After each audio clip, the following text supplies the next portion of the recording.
Hello aspirants. நீங்கள் எல்லோரும் இப்போ குரூப் 2க்கு வந்து ரெடி ஆகிட்ருப்பீங்க. ஸோ இந்த டைமில் வந்து இப்போ பங்களாதேஷ் பற்றி எதுக்கு சொல்கிறேன்னா, இதை வந்து நீங்கள் கண்டிப்பாக தெரிஞ்சு வச்சுக்கணும். ஏன்னா 360 டிகிரி.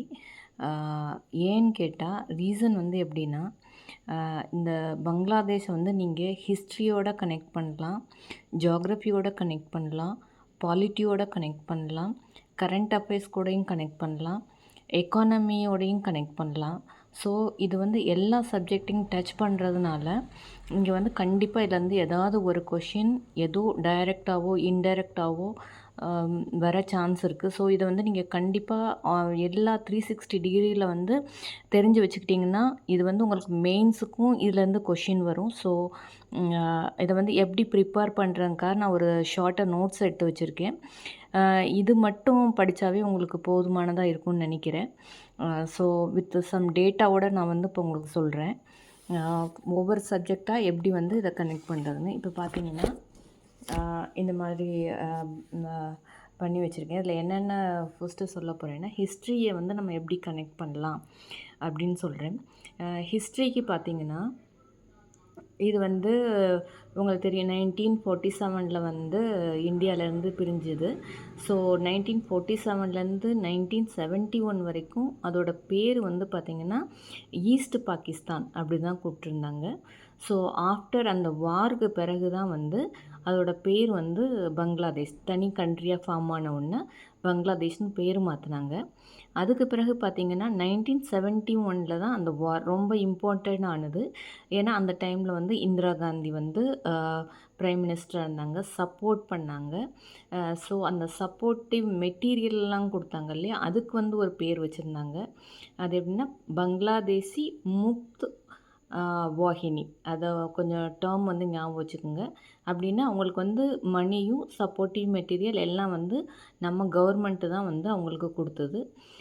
அதுக்கு பிறகு பார்த்திங்கன்னா இன்னொரு ஏரியாவோட நம்ம சொல்லலாம். எப்படின்னா நம்மளோட 5 இயர்ஸ் பிளானை வந்து ஒரு வருஷம் வந்து கேன்சல் பண்ணியிருப்பாங்க. ஏன்னா இந்த வார்னால் நம்ம நிறைய அமௌண்ட் வந்து நம்ம அவங்களுக்கு கொடுத்தனால கொஞ்சம் அந்த இம்ப்ளிமெண்ட் பண்ணுறதுல எக்கனாமிக்கலாக கொஞ்சம் க்ரன்ச் இருந்ததுனால அதை வந்து எக்ஸிக்யூட் பண்ண முடியாதனால 1 இயர் வந்து அதுக்கு வந்து பிரேக் விட்டுருந்துருப்பாங்க. ஸோ அதையும் கூட நீங்கள் கனெக்ட் பண்ணிக்கலாம். அதுக்கடுத்து பார்த்திங்கன்னா ஃபஸ்ட்டு அவங்க பிரைம் மினிஸ்டராக வந்து முஜிபுர் ரஹ்மான் வந்து செலக்ட் ஆகிருப்பாங்க. அதுக்கு பிறகு அவரை அசாசினேட் பண்ணிடுவாங்க. ஸோ ஹிஸ்ட்ரியில் வந்து நமக்கு இவ்வளவு இருந்தால் போதும். அதுக்கு பிறகு பார்த்திங்கன்னா பாலிட்டி எடுத்துக்கலாம். பாலிட்டியில் வந்து எப்படி கனெக்ட் பண்ணுவீங்க அப்படின்னு பார்த்திங்கன்னா, பாலிட்டியில் வந்து நம்ம டெரிட்டரி வந்து சேஞ்ச் பண்ணிக்குவோம் அதர் கண்ட்ரீஸோட. அந்த மாதிரி இருக்கும்போது ஃபஸ்ட்டு ஷெட்யூலில் வந்து சேஞ்சஸ் பண்ணி நம்ம வந்து ஒரு சில பகுதிகளை அவங்களுக்கு கொடுத்துட்டு ஒரு சில பகுதிகளை வந்து நம்ம எடுத்திருப்போம். ஸோ இது எப்படி பார்த்திங்கன்னா 1974 தான் வந்து அக்ரிமெண்ட் வந்து பாஸ் பண்ணுவாங்க. ஸோ இந்த இயர் வந்து முக்கியம். ஸோ 2011 வந்து அதை இம்ப்ளிமெண்ட் பண்ணுவாங்க. ஸோ பாலிட்டியில் வந்து இது ஒரு இம்பார்ட்டண்ட்டான ஏரியா. ஜியாகிரஃபியில் வந்து எப்படி கனெக்ட் பண்ணேன்னா இதில் நிறைய இருக்குது. ஒன்று வந்து அதோட ஏரியா எப்படின்னு பார்த்திங்கன்னா நம்மளோட பார்டரோட வந்து 4096 கிலோமீட்டர் வந்து ஷேர் பண்ணுறாங்க. பட் இதில் வந்து எல்லா ஏரியாவும் ப்ராப்ளமேட்டிக்கான்னு பார்த்தா கண்டிப்பாக கிடையாது. ஒன்லி ஒரு 6.5 கிலோமீட்டர் மட்டும்தான். அது எப்படின்னா அது திரிபுராவோட ஷேர் பண்ணுற பார்டரில் மட்டும்தான். ஏன்னா அது ஒரு கொஞ்சம் இன்ஃபில்ட்ரேஷனோ இல்லை அந்த மாதிரி சட்டத்துக்கு புறம்பான இது நடக்கிறதுனால அந்த இடத்துல வந்து எப்போவுமே ஒரு ப்ராப்ளம் இருந்துகிட்டே இருக்கும். ஸோ அந்த 6.5 kilometre with Tripura border, Comilla Tripura border. So அந்த டேர்ம் வந்து ஞாபகம் வச்சுக்கோங்க. அதுதான் ப்ராப்ளமேட்டிக் ஏரியா. அதுக்கு பிறகு வந்து ரிவர் அண்ட் டிஸ்பியூட் எப்போவுமே அவங்களோட நம்ம ஷேர் பண்ணுறதுனால மேஜர் அந்த என்ன ப்ராப்ளம் வருது அப்படின்னு பார்க்கும்போது பார்த்திங்கன்னா 2 ரிவரை வந்து நம்ம இங்கே மென்ஷன் பண்ணணும். ஒன்று வந்து தீஸ்டா ரிவர், அடுத்தது வந்து பார்த்திங்கன்னா ஹூக்ளி ரிவர். இந்த தீஸ்டா ரிவரில் வந்து பார்த்திங்கன்னா நம்ம வந்து வாட்டர் 1983 வந்து ஒரு அக்ரிமெண்ட் போடுறாங்க. அதில் வந்து 75% வாட்டரை வந்து நம்ம 39 பர்சன்ட் அவங்களுக்கும் 36% நம்மளுக்கும் அந்த ஷேரிங்கில் வந்து ரேஷியோவில் வந்து பிரிச்சுக்கிறாங்க. ஸோ இதான் வந்து 1983 போட்ட அக்ரிமெண்ட். அதுக்கு பிறகு பார்த்திங்கன்னா நம்ம வந்து ஹூக்ளி ரிவரில் அந்த வாட்டர் ஸ்டோரேஜை கூட வைக்கிறதுக்காக ஒரு தடுப்பணை கட்டியிருப்போம். ஸோ அதுவும் ஃபராக்கா அந்த தடுப்பணை பேர் ஹூக்ளி ரிவரில். ஸோ இதுவும் ஒரு இம்பார்ட்டண்ட்டான டேட்டா. ஸோ ஜியாகிரஃபியில் வந்து சுந்தர்பன் டெல்டாவையும் மென்ஷன் பண்ணணும். ஏன்னா நம்மளோட வெஸ்ட் பெங்கால்லையும் பாதி அந்த பக்கம் பங்களாதேஷ்லேருந்து தான் சேர்ந்து இருக்கும். ஸோ இதையும் நம்ம பார்த்து வச்சுக்கணும். இது வந்து ஜியாகிரஃபியில். அடுத்து வந்து